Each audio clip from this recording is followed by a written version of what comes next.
नमस्कार दोस्तों, स्वागत है आपका आपके अपने YouTube channel exam Guru tips and tricks में। रेलवे ग्रुप डी परीक्षा एनटीपीसी सीबीटी 2 परीक्षा के लिए खान सर की बुक है बायोलॉजी की 15,000 वस्तुनिष्ठ प्रश्न का, जिसमें पिछले 20 सालों के प्रीवियस ईयर्स के पूछे गए प्रश्न दिए गए। इस बुक के हम चैप्टर वाइज कर रहे हैं बायोलॉजी के, सिर्फ रेलवे के पूछे गए प्रश्नों को कर रहे हैं क्योंकि हम रेलवे ग्रुप डी और एनटीपीसी को टारगेट में लेकर चल रहे हैं। ठीक, आप सभी लोगों से निवेदन है, जो लोग पहली बार जुड़े हो चैनल को सब्सक्राइब कर लो, बेल का आइकन क्लिक कर लो, टेलीग्राम ग्रुप जरूर ज्वाइन कर लो और कमेंट करके बता दो सर ये सीरीज में मजा आ रहा है देखने में, है मजा आ रहा है देखने में। आप इस बुक को जब तक कंप्लीट कर ना लेना, रुकना मत। वैसे भी 7 चैप्टर कंप्लीट हो जाएंगे आज को लेके, 19 टोटल चैप्टर है, 12 चैप्टर और बचेंगे। फिजिक्स का भी 8 चैप्टर कंप्लीट हो गया है, आज आपको वीडियो मिली गई होगी 8वां चैप्टर वाला। ठीक है, जिसको 8वें चैप्टर को पार्ट 2 में करेंगे, पार्ट 1 पार्ट 2 में करेंगे। और इसके पहले मैंने रुक्मणी की भी करा रखी है और भी इंपॉर्टेंट चीजें आपके लिए आगे आने वाली हैं जब तक आपके एग्जाम नहीं हो जाते, ये सीरीज चलती रहेगी। ठीक, चलिए शुरू करें भाई बायोलॉजी का चैप्टर नंबर 7। और चलिए क्वेश्चन नंबर 1 की बात करें। क्वेश्चन नंबर 1 है आज इस चैप्टर का, विकास का सिद्धांत किससे संबंधित है? विकास का सिद्धांत किससे संबंधित है? इसका आंसर क्या होगा? विकास का सिद्धांत किससे संबंधित है? तो विकास का सिद्धांत चार्ल्स डार्विन से संबंधित है, ऑप्शन नंबर बी। किससे? चार्ल्स डार्विन से। ठीक, क्वेश्चन नंबर 2 की बात करें। 2 है आपका, निम्नलिखित में से कौन सा विचार है कि नई प्रजातियों का विकास उनके परिभाषित परिवर्तन के कारण हुआ है? इसका आंसर क्या होगा बताइए। निम्नलिखित में से वह कौन सा विचार है कि नई प्रजातियों का विकास उनके परिभाषित परिवर्तन के कारण हुआ है? इसका आंसर क्या होगा? चैप्टर का नाम ही इसका जैव विकास है। क्या है? जैव विकास है। ठीक, चलिए तो इसका आंसर हो जाएगा उत्परिवर्तन, ऑप्शन नंबर बी। क्या? उत्परिवर्तन, option number B. Question number 3 की बात करें, जीवों द्वारा जीने के लिए और अधिक वंशावृद्धि के लिए बेहतर अनुकूलित वातावरण बनाने की प्रक्रिया को क्या बोलते हैं? जीवों द्वारा जीने के लिए और अधिक वंशावृद्धि को बेहतर बनाने के लिए अनुकूलित वातावरण बनाने की प्रक्रिया को क्या बोलते हैं? इसको बोलते हैं प्राकृतिक चयन। ठीक, प्राकृतिक चयन यानी कि option number A. Question number 4 की बात करें, आर्द्र वायुमंडल कम हो रहा था क्यों कम हो रहा था भाई?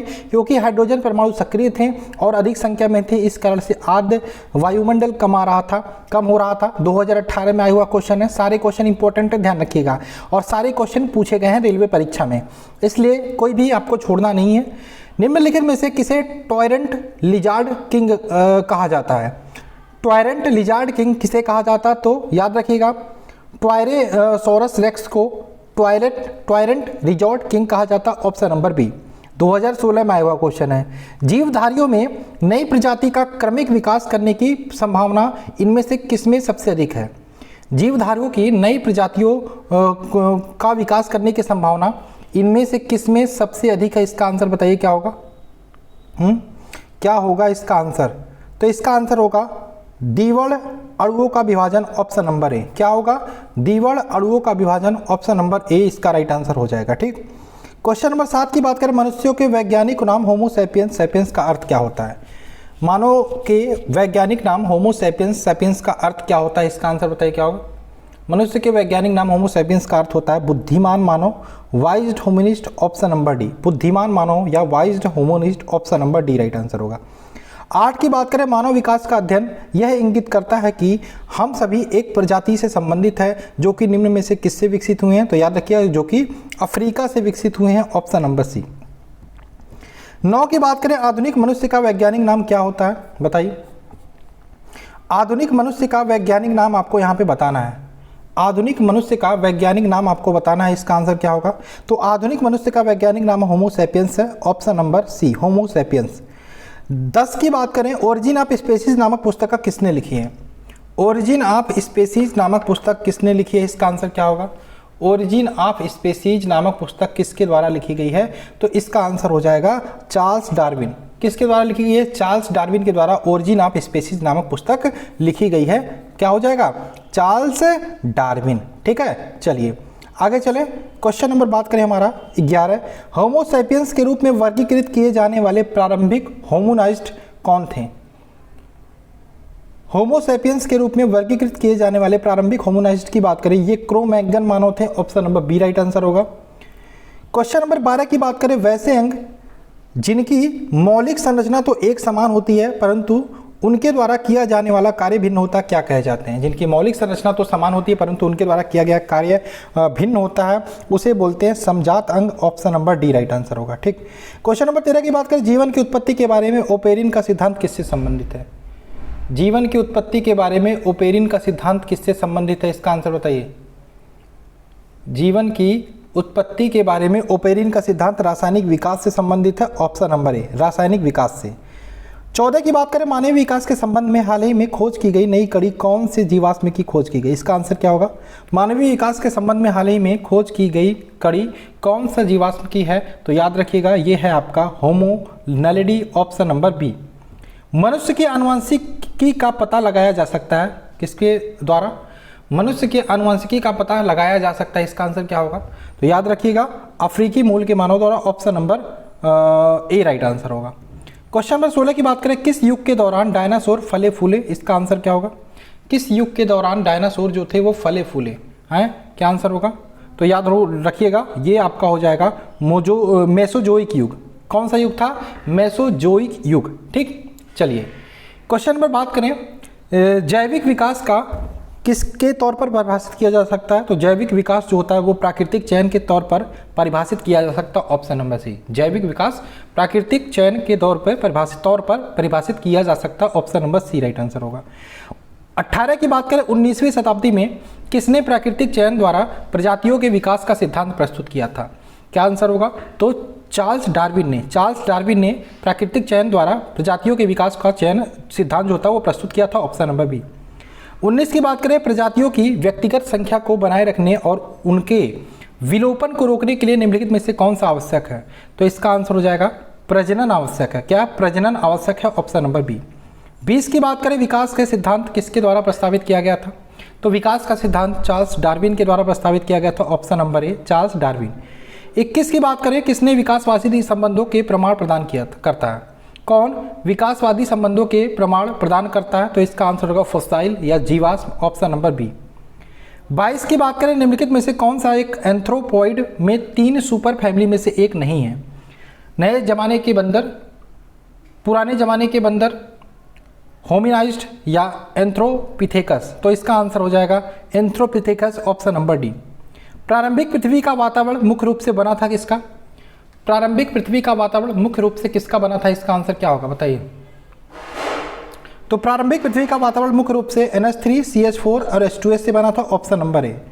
उस गैस उस समय अपनी मुक्त अवस्था में मौजूद नहीं थी। कौन सी गैस उस समय अपनी मुक्त अवस्था में मौजूद नहीं थी जब पृथ्वी पर जीवन उत्पन्न हुआ करता? देखो भाई, ऑक्सीजन नहीं थी जब पृथ्वी पर जीवन था, तो अमोनिया थी, मीथेन था, हाइड्रोजन था। सेम क्वेश्चन तो है 24 वाला। ठीक है, चलिए ट्रैकीग्लोसस किसके बीच बनी एक संयोजक कड़ी है? ट्रैकीग्लोसस किसके बीच बनी एक संयोजक कड़ी है? इसका आंसर क्या होगा?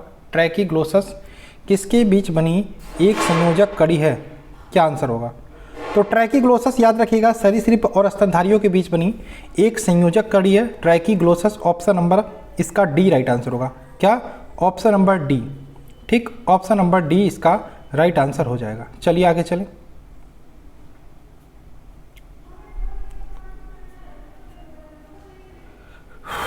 क्वेश्चन नंबर बात करें 26 क्या है? 26 है समरूप अंग है। इनमें से कौन से समरूप अंग है? इसका आंसर क्या होगा? इसका आंसर बताइए, इनमें से कौन से एक समरूप अंग है?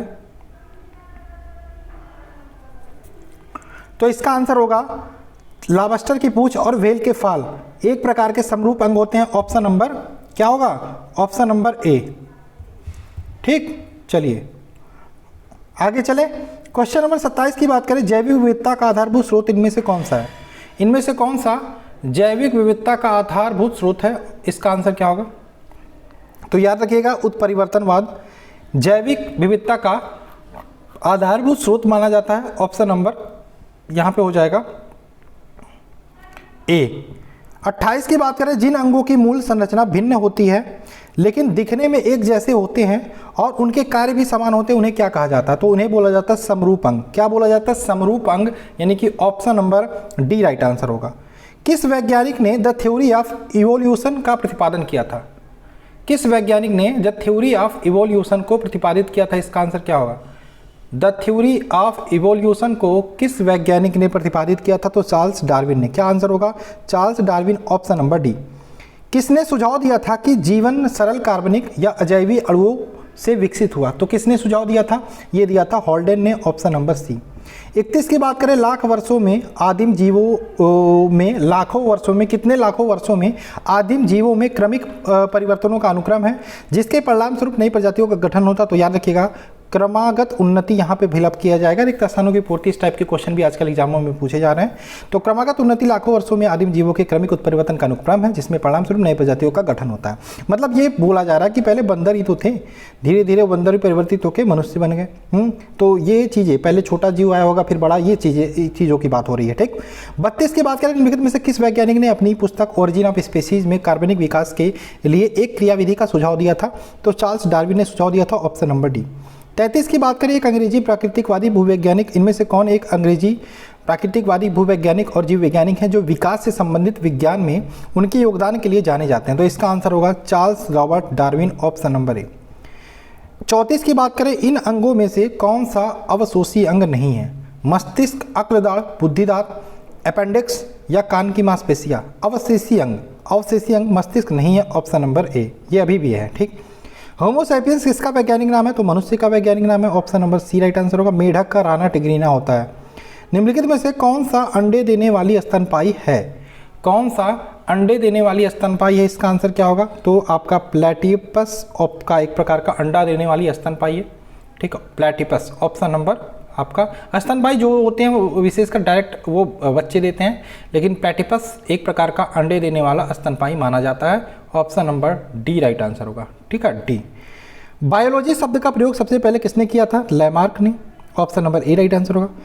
38 की बात करें, सबसे व्यापक रूप से स्वीकृत सिद्धांतों में से एक के अनुसार पृथ्वी पर जीवन की उत्पत्ति सबसे पहले पृथ्वी के वायुमंडल में मतलब कौन सी गैसें थे? तो nitrogen, NH3, ammonia, CH4, methane, H2S, option number B right answer होगा। ठीक। 39 की बात करें, विकास का सिद्धांत हमें बताता है कि कैसे जीवन सरल से अधिक जटिल के रूप में विकसित हुआ? किसके द्वारा सिद्धांत प्रस्तुत किया गया? डार्विन के द्वारा। और 40 की बात करें, शायद लास्ट क्वेश्चन है, लास्ट ही क्वेश्चन है इस चैप्टर का। 2015 में जीनस होमो की एक नई प्रजाति की खोज rising star kid system cradle of human kind दक्षिण अफ्रीका के दिनालेडी चैबर में की गई। इसका नाम क्या था? तो इसका नाम था होमो नैमिडी, ऑप्शन नंबर ए। ठीक है, तो ये आपका जैव विकास चैप्टर था बायोलॉजी का, इंपॉर्टेंट था। ठीक है, बायोलॉजी का 7 चैप्टर आप कंप्लीट कर चुके हैं। नेक्स्ट चैप्टर जो होगा 7 के बाद 8वां, वो वर्गीकी, वर्गीकी। ठीक है, वर्गीकी बहुत इंपॉर्टेंट है, तो वो हम कल करेंगे। आज संडे था, संडे को भी मैंने क्लास दे दिया आपको, फिजिक्स भी आपको मिल ही गया होगा। और पढ़ते रहिए, मस्त रहिए। चलिए मिलते हैं नेक्स्ट वीडियो में, बाय बाय, जय हिंद, जय भारत।